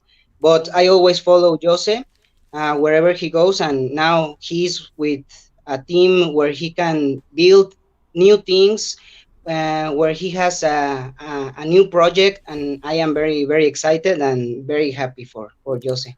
Do you think Jose is going to win the league for Tottenham? Yes, no doubt. Yeah, no doubt. That's what I like to hear, Hype. Come on. I was going to ask you about Giovanni Dos Santos, because I don't remember if you remember him at Tottenham. He was at Tottenham. He was a very good player because he has this heritage thing, like Jose want to call it, because his father was a footballer, a Brazilian footballer, and his brother, right? Yeah, his brother also played at Barcelona, and he played in Spain at very different teams. And now they are in. Well, his brother is in United States, and Giovanni is here in Mexico. But very good players. Yeah, he played at the Spurs. It didn't quite work out. I tell you what, when we signed Giovanni Dos Santos, me and my brother were so excited, and it just didn't happen for him at Tottenham. We thought we had the Mexican Ronaldinho. We were so happy. We thought it was really going to work out. What happened? Do you remember him at Tottenham? Do you know what happened? Yes, I remember that period, and I think Giovanni was like this little version of Ronaldinho, because him and Ronaldinho had this chemistry, and he was like a little version of him, the Mexican version. But I think it is the mentality. The mentality. It is difficult for certain players to adapt to a new country, to new food, to new traditions, and sometimes the Mexicans have this are very we love our country, so it's difficult for a player to adapt, and I think that was the main problem for him. He did not adapt to the new environment, and that was a problem. Yeah, because he ended up doing quite well in America for LA at the end of his career. And for Villarreal, he did quite well, didn't he? For Villarreal, I'm not sure how he did for Villarreal. I think he did quite well for them. But I remember one goal he scored for Tottenham against Shakhtar Donetsk, I think it was, in the Europa League. And what a goal. And after scoring that goal, I was just like, yes, he's arrived now. He's going to do so well. But it was just sorry to see. Never happened. Yeah. But anyway, it was disappointing. Yeah, but thank you so much for coming on. That was a great call. Nice one, man. No, thank you guys for having me. You're welcome. Thank you for having me, guys. You're welcome. Our pleasure. Pleasure's all us. See you. Nice one, mate. Well, he's on the hype things. One more to go until the end of the show. Let's bring on Tommy C. Tommy C. Bring on Kieran instead. All right, let's bring on Kieran instead. Kieran. Yes, we Kieran. got Kieran instead. Okay, hi, Kieran. Well, how are you? Good. How are you doing, my friend? Are you ready for the match later? I'm from Ireland. It's going to be very interesting. Is that why you've called for some shit talk? Yeah. No, I'm only kidding. He wants to give it. All right, I have a slightly controversial opinion, so I do. Well, rather unpopular opinion. Sorry, but okay. Is he still there? I think your connection's quite laggy. We can't hear you. between Giovanni. I can't hear him. Sorry, mate. We can't. Where you've seemed We'll to have try. cut out. We'll try bring you back on because your connection's quite poor. I think. Is he still there? 1 second. We'll try and get him back on. Bring on Sai. There's more. Sai. Sai. Let's bring on Sai. Sai. Oh yes, Sai. Come on. Super Sai. Guys, How's it going, mate? how's the signal? Yeah, much better. No trains, I think I've no smashed my cladding. camera a bit as well, so it might be Did a you? bit Can't tell. weird. Can't tell. Oh, good. Some nice merch there in the back. Is that a real Yeah. Van der Vaart shirt or is it? No, that's a Van der Vaart one, a signed one from many years ago. Love it. Absolutely. Probably love can't name half the players now. I hope you've cut out Judas's name from that one. You know, I don't. He better I not don't be there. think he's in it because I think he might have left that summer. Yeah. I was only I a hope little so, for your nipper back sake. then. Yeah, Neil Sullivan, Stefan Freund, Everson, all of that's on there. I think. Beautiful. Pretty cool. So what is your unpopular opinion, my friend? Spurs are going to win more titles than Arsenal in the next 10 years. Is that unpopular though? You mean No, you mean, I'm you mean putting league it out there titles to- or like trophies? Trophies. I'm putting it out there because there's too many Arsenal fans on the live chat, and I want to wind them up. Is there a lot of a bit. gooners in the live chat today? Yeah, I kind of just want to wind them up with popular opinions. I think Tottenham will 100% win more trophies in the next 10 years than Arsenal. 100%, hands down. Yeah, I think you got to see the directions we're going as a club, both clubs, and you got to say one is going up and one's going down at the moment. And you got. I think we're much better run than Arsenal. I think we've got a better system in place. I think definitely got a better squad. We've got a better manager who's more likely to win stuff. And I think we're just better run. I really think. Having we are better said run. that, we were also better run in the previous 10 years, and they still won more trophies than us. They did, but Yeah. we're going to reverse that. We're going to reverse that. So yeah, I think we're gonna the reverse it FA this year. Cup though is becoming a bit of a tedious thing. I don't really think it counts anymore. You know, it's just one of those Mickey Mouse Agreed. things. Exactly. The Carabao Cup's much more important than the FA Yeah, Cup these I days. think my other popular opinion would be that I've always said we're going to win the title in the Europa League this year. This year, title Yeah. and Europa League. 100%, right behind it. Yeah, Big shout. I do I'm gonna apologise agree with because you, I man. didn't. This is the first time I come on the unpopular one, and I didn't even realise this is about unpopular opinions. I thought we were just coming on to talk about positive things and things that Spurs are going to do this year. Sai, this is your time. Anything you can talk about There you go. anything you want. Yeah. But what about if PSG come down from the Champions League? Looks like they're not doing very well in their group at the moment. Well, this is the thing. I agree with Jose actually. Like a couple of weeks ago, where if you're in the Champions League, you get knocked out. That's it. Like you shouldn't be put into the Europa League. You've had your chance for European glory. It's time to move on. But of course, there could be a couple of clubs that drop down and maybe give us a couple of problems along the final stages. I'm saying this as if we're going through because I know we will, and I know that we will win it eventually anyway. So it doesn't really matter who drops down. But I think we've got to, at the end of the day, if you want to win things, you've got to beat the teams in front of you, haven't you? So whoever it is, whether they're poor or big clubs, if you want to call them that, you have to win them, don't you? So. How many points do you reckon is a decent return over the next 3 games? Right, see, this is kind of an unpopular opinion because all my other Spurs mates I have chats with on the WeChat and WhatsApp, I said a few weeks ago we were talking about the fixtures coming up and other people's fixtures.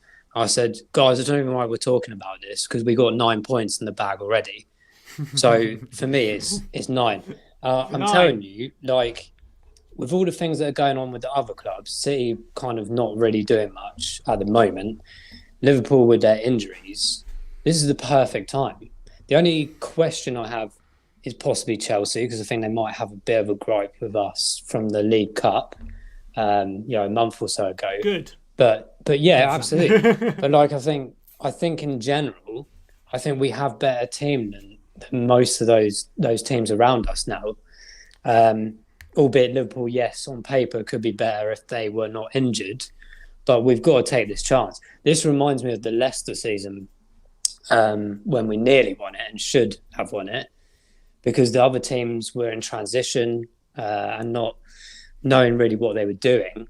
This is that season again, I'm telling you. But this time, we've got a man in charge that is going to do it. I'm telling you.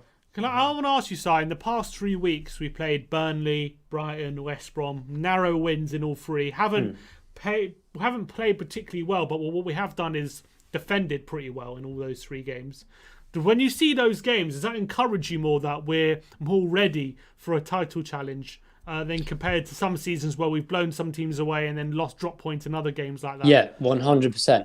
And I think actually this time round it's maybe going to be down to the big games, winning the big games, because these little ones, we call them little ones, I think that's disrespectful. I think, some teams are worth being in the Premier. Some are terrible. Exactly. The only ones that we should call the little ones is when we play Arsenal. Yeah, exactly. Of course. Yeah. So I think, in my opinion, like I always have this thing with me.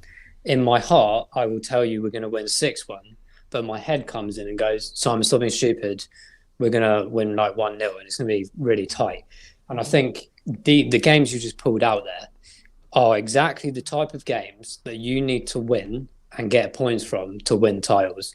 And I'll tell you now, Liverpool last year, there was games like that they were playing that they were absolutely awful. And you're sitting there watching Sky Sports whatever and going, they're going to lose this or they're going to draw this. And then all of a sudden, typically, in the 91st, 92nd minute, up pops a goal. And it's that mentality when the other team drops down a bit to take those 3 points. And they all obviously accumulate. But like I said just a minute ago, I think it's about the bigger games this year. The smaller ones, I think we can just about manage and creep a result out of. But it's these next 3 that I know we're going to win anyway. So it's an irrelevant conversation. But they're the games that we have to win.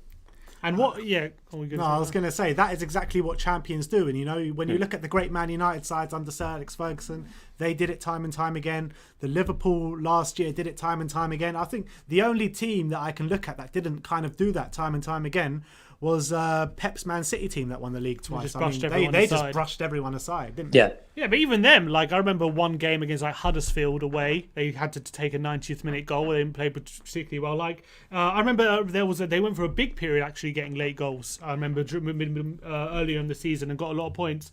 And what encouraged me a lot actually was not necessarily Tottenham playing, was actually watching Arsenal later, because they got battered 3-0 by Villa, didn't play well at all, and completely got overrun and lost 3-0. But I was watching that game thinking, this wouldn't happen to Tottenham this season, because even when we're not playing well, we're still staying in games, we're still being defensively resolute, and we've always got a chance to nick a goal and take the 3 points even when we're not playing well. And clearly with Arsenal, when they weren't playing well, they were just completely cut open. And I just got that feeling like, I'm just happy that even when we're not playing well, we're still in the game.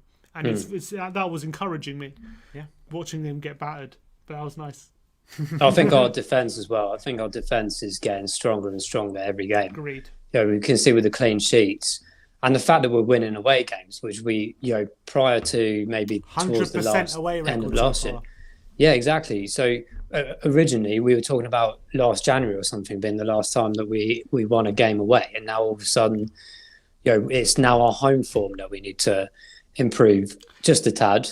It's true, but I will say that everyone seems to be having a problem with the home form this season. Not just I don't mind it. I think it's a mix, and I think as well with so many variables at the moment. What is home and away right now? Doesn't mean anything. The travel is going away. That's about it. Mm-hmm. There's no real variables. You're on a 5-star coach with luxury treatment. It's not exactly. Put your Beats headphones on and all that stuff. Agreed. And that's it. All right. Si, thank you so much, mate. Nice to see you soon. Nice to see you guys. Good to see you, mate. We got. Go on. Sorry, go on. We got this comment I want to read out, which I thought was quite. Oh, where's it gone? Have I lost it? Let me just see if I can get it back. Here it is, from Michael Barrett. I want to read out this comment because I don't know what he's referring to, but I think it's quite a funny comment, and I wonder if the people in the chat want to know what he's talking about, because he says, I apologise to 99% of you involved with running the channel. I let John Cooper get to me the other week and had a pop at you in the chat. It shames me. You guys are fantastic. Come on, you Spurs. Well, what did John Cooper do? I want to know what John Cooper did now. I'm really, really interested because what did John Cooper do that triggered such a reaction?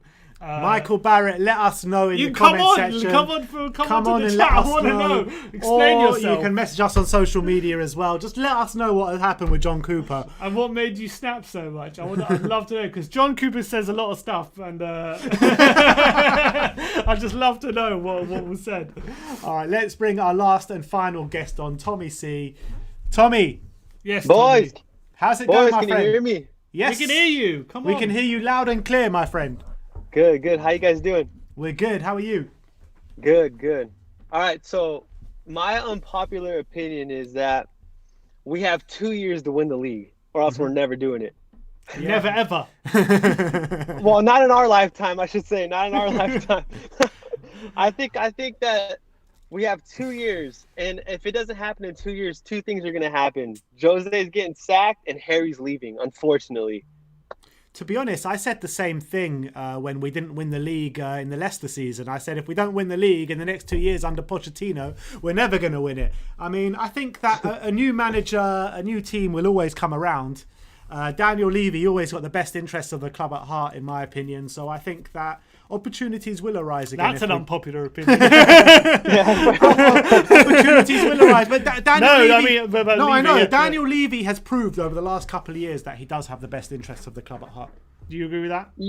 I do agree with that. I think we're definitely heading in the right direction, but I'm just telling you, with everything that's happening in this league, I think that these next 2 years are prime.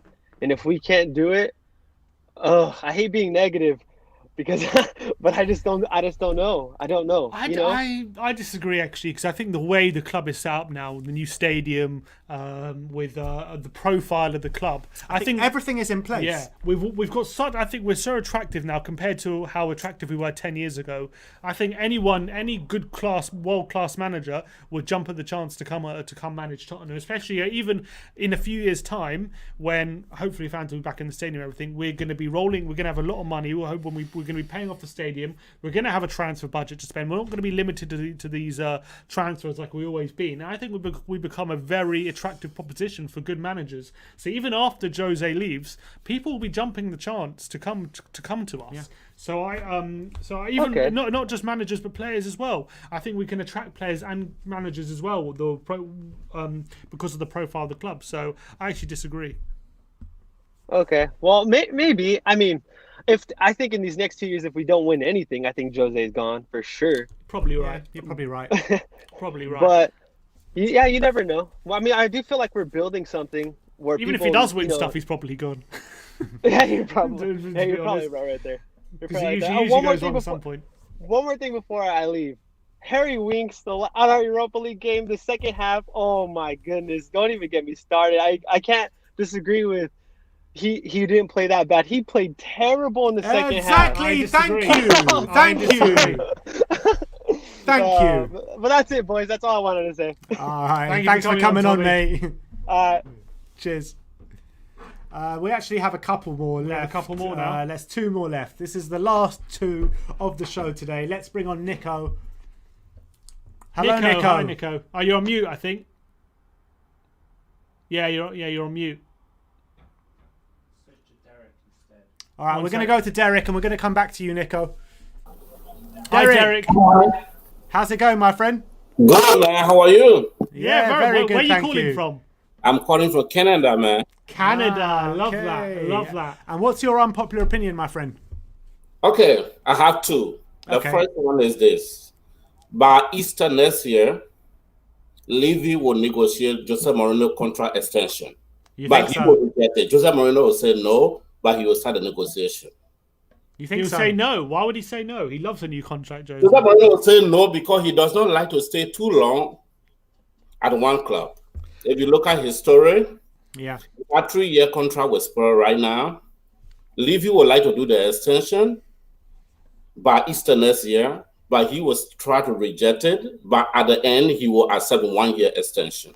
And then he'll probably get sacked the year after signing it and get a big payout again. Exactly. And my next popular opinion is this. I trust Jose Mourinho will beat teams, playing against big teams than playing against smaller teams. I will worry a lot if you tell me that next weekend Jose Mourinho is going to play Fulham than me worrying for Manchester City. You'd be more worried. Yeah, I'll be more worried he's going to play Fulham because Jose Mourinho is not too good when it comes to small teams. But when he's going to bigger teams where he meet a lot of challenges, he performed very well. Yeah, it's not a bad shout. He's always been a big game player throughout his whole career. He's always come up with a plan. So maybe he had something. Maybe that's what next Sunday. Next Saturday, I'm not afraid of Manchester City. We're going to win. For Chelsea, Manchester City, Arsenal, those games and Liverpool, I'm not afraid at all. I have prepared my bet already because I followed Jose Mourinho for so long. I know the kind of football he plays. He likes to make name. And those are the games he likes to make name in.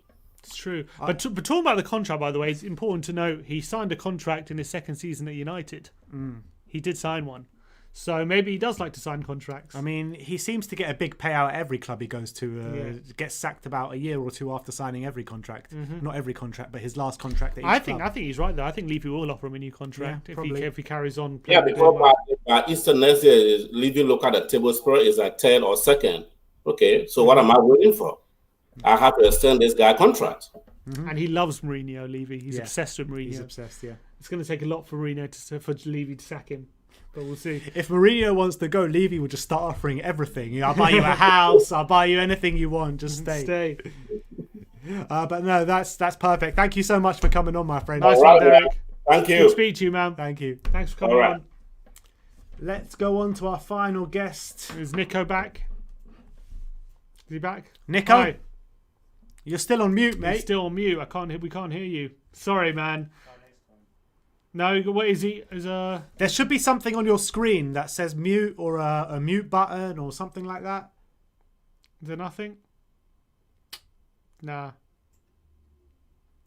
Sorry. Oh, sorry, mate. Sorry, mate. Unfortunately, we're going to have to end it there. That was a great show. I really enjoyed that one. If you type your unpopular opinion in the chat, we'll react to it. I'll tell you that, Nico. Yeah. If you're still watching. But yeah, unfortunately, we are going to have to end it. Rest in peace, Nico, says Mr. Borgi. Look, it was a great show. It was really good. I really enjoyed that. We had 3 streams of unpopular opinions today. What was your favourite one today? My favourite unpopular opinion? I don't know. One sec.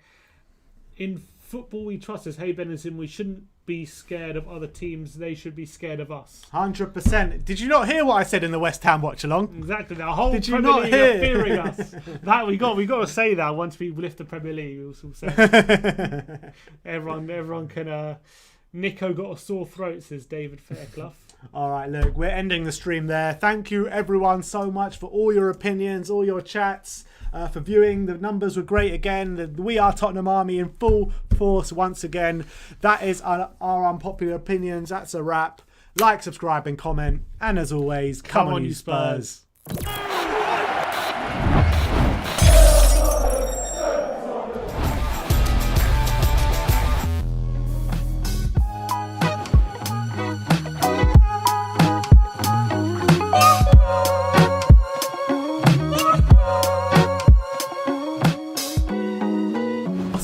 We are Tottenham TV here, and we have got some really, really exciting news to bring to you today. We have got some amazing prizes for you to give away over the next 4 months. And first of all, though, I want to talk to you about memberships and how you can join and what it's all about. Sim, tell us more about these memberships. So currently we have 2 tiers of membership live on the channel. We have the silver tier and we have the gold tier of memberships. What you get with the silver tier is you get shout outs, it's general support for the channel, and you get customized emojis. And for the gold tier, you get priority on our fan show, and you get entered into a prize draw at the end of every month. It will be drawn live on our last watch along on every month, and we have 3 tiers of prizes we're going to be giving away each month to all our gold members. So what can you tell us more about the prizes? I mean, these prizes are really, really exciting. I'm going to go from bottom to top. the bottom prize, so that we'll be giving away 3 prizes like my brother said every month. The first one will be given away on the Antwerp watch along on the 29th of October. So the number 3 prize will be flags and programs, so you'll get drawn out at random. Number 3, so the first person to get called out will get a flag and a program. The second prize will be a We Are Tottenham TV t-shirt. No, not like this scrabby one that I'm wearing, but we have ordered some really nice new material, new colours. They are really, really nice, so keep your eye out for that. So the second prize will be a We Are Tottenham TV shirt, and the number 1 prize, Sim, the big boy prize for the next 4 months are signed shirts. So the first month we'll be giving away a signed t-shirt, last year's Tottenham Hotspur shirt by Toby Alderweireld. The next month we'll be giving away a signed shirt from the Champions League year of Ledley King and Graham Roberts. And the last 2 months, this one's really, really exciting, we have got 2 shirts sponsored by William Hill that is signed by the entire squad, the entire Tottenham Hotspur squad of last year on last year's shirt. So we've got 2 of those to give away for the last 2 months. So keep your eyes peeled for that. You have to be a gold member to be eligible to win these prizes and to be entered into the draw at the end of every month. So to make sure that you're signed up, you need to scroll down to the join button, click join and become a gold member today. Obviously, you also have priority on the fan cams, on the fan show as well, if you sign up to be a gold member, so you can beat the queues and have your say after. We do a fan show after every single game this season. So keep your eyes peeled for that. And we do fan shows throughout the season reacting to certain topics, so you get priority on that if you're a gold member. So make sure you scroll down and join. Exactly. So I just want to say thank you so much to all of you out there for all the support. To be eligible to win this, all you need to do is scroll down, click join and join our gold membership. Once again, thank you all for the support, for the continued support for all. I think it's been about 3 or 4 years we've been doing this. Yeah, now. a long time. But we want to give something back. So we're doing surprise draws. This is on top of the live watch along Harry Kane giveaway that we do for every single game. And all you have to do is be subscribed to win Spurs prizes for that. So we're just giving away prizes left, right and centre, aren't we? We are indeed. I mean, we love giving back to you. We appreciate all the support you've given us on all over the years. So look, thank you very much. Click join our gold membership, be eligible to win these great prizes, and yeah, thank you very much. Like, subscribe and comment, and as always, come on you Spurs!